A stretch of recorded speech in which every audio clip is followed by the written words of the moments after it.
Honourable chairman sir, आज एक बहुत बड़ा एपिडेमिक कहिए या कुछ भी कहिए, हिंदुस्तान को और सारा दुनिया को ये कोरोना वायरस हिला के रख दिया है।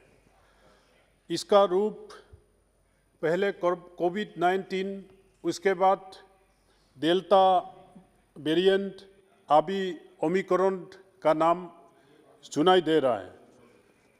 ऑनरेबल चेयरमैन सर, मैं ASHA workers, nurses, laboratory assistants, police department, जितना एडमिनिस्ट्रेशन अपना जान गंवाया है और इस सदन में भी बहुत लोगों ने जान गंवाया है और लेजिस्लेटिव असेंबली में भी जान गंवाया है, इनको हम सब नमन करते हैं। साथ में मेरा ये शंकर जी ने अभी कहा 16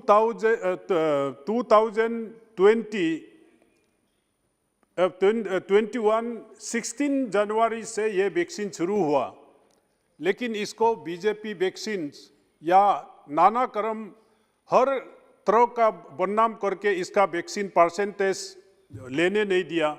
मार्च 1 तारीख को सेकेंड फेज लिया, जिसमें हमने भी लिया।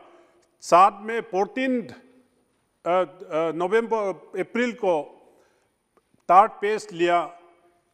इतना बढ़िया मेहनत किया मोदी साहब ने। मैं यहाँ इस सदन में ये एक शब्द कहना चाहूँगा, इस महामारी में मोदी जी ना होता इस देश का क्या होना था, यही एक बहुत बड़ा प्रश्न है।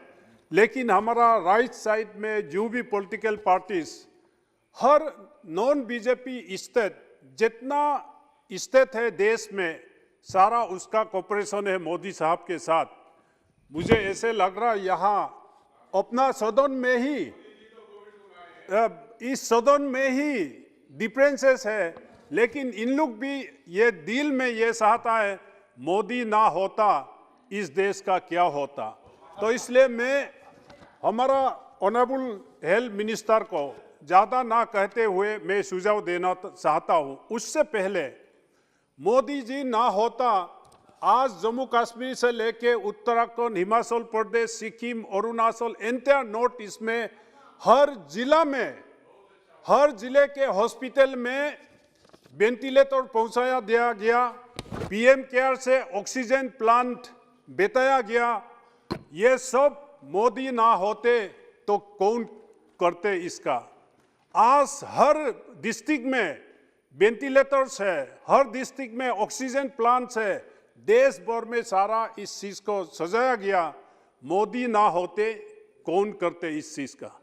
इसलिए मैं ऑनरेबल हेल्थ मिनिस्टर को कुछ सुझाव में देता हूँ। सुझाव ये है, आशा वर्कर का ऑनरेरियम इस देश में सेंट्रल असिस्टेंट जो है बहुत मिनिमम है। आशा वर्कर ही वो वर्कर है, डॉक्टर से पहले वो कोविड पेशेंट को विदाउट डिटेक्ट में हॉस्पिटल में लाया गया था। हर गली में, हर कॉलोनी में आशा वर्कर ने अपना ध्यान भी गंवाया और इतना मेहनत किया। तो इसलिए ऑनरेबल मिनिस्टर साहब को मैं आपका माध्यम से कहना चाहूँगा, इस देश का आशा वर्कर को इसका ऑनरेरियम इसको बढ़ाया दिया जाए और स्टेट चेयर भी इसमें दिया जाए, वो अलग चीज़ है, लेकिन ये मैं कहना चाहूँगा। और ऑक्सीजन प्लांट इतना सोफिस्टिकेट है, हिमालयन बेल्ट में चेयरमैन साहब आपको पूरा एक्सपीरियंस है। हिमालय प्रदेशों में ऑक्सीजन प्लांट दूर दराज इलाका में डिस्ट्रिक्ट हॉस्पिटल में प्लान किया गया, लेकिन इसका टेक्नीशियंस का कमी है और वेंटिलेटर्स हर हॉस्पिटल में बिछाया गया है, लेकिन उसमें टेक्नीशियंस का कमी है। तो इसलिए मैं ऑनरेबल हेल्थ मिनिस्टर को आपका माध्यम से ये कहना चाहूँगा कि इसके ऊपर भी ध्यान दिया जाए। प्री रेशन बता, चाइना बॉर्डर तक प्री रेशन बता आप चूसिए पूर्वोत्तर राज्यों में, फिर भी हमारा ऑपोजिशन खुशी नहीं है। प्री वैक्सीन दिया जिसका कॉस्ट 2000 है, लगभग 1400 आपको प्री वैक्सीन दे के जीने के लिए आपको वैक्सीन देने का बावजूद भी आपको खुशी नहीं है, तो मैं अभी भी चेयरमैन साहब मैं कहूँगा, आज ये नया ओमिक्रॉन सुनाई जो दे रहा इस सदन में, इसका भी हमको चिंता करना जरूरी है। फिर भी मोदी है तो मुमकिन है, इसका भी समाधान निकलेगा। हम सबको कोऑपरेशन देने का जरूरी है। ऑनरेबल हेल्थ मिनिस्टर को मैं चेयरमैन साहब आपका माध्यम से एक बिंदु कहना चाहूँगा। हमारा देश में more than 50,000 foreign MBBS students बैठा हुआ है।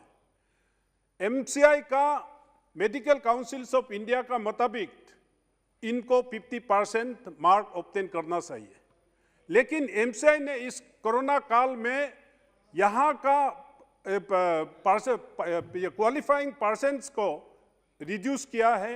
लाइकवाइज जो MBBS फॉरेन डिग्री होल्डर्स को भी वन टाइम रिलैक्सेशंस करके इनका क्वालिफाइंग मार्क को रिलैक्सेशंस करके, जहां डॉक्टर्स का कमी है उसमें हम दूर दराज इलाका में इसको पोस्टिंग किया जा सकता है। तो ऑनरेबल हेल्थ मिनिस्टर इसको ध्यान दिया जाए। तो इसलिए मैं यही कहूँगा कि हमारा अरुणाचल प्रदेश में ऐसा कोई डिस्ट्रिक्ट हॉस्पिटल नहीं है जहां ऑक्सीजन प्लांट ना हो।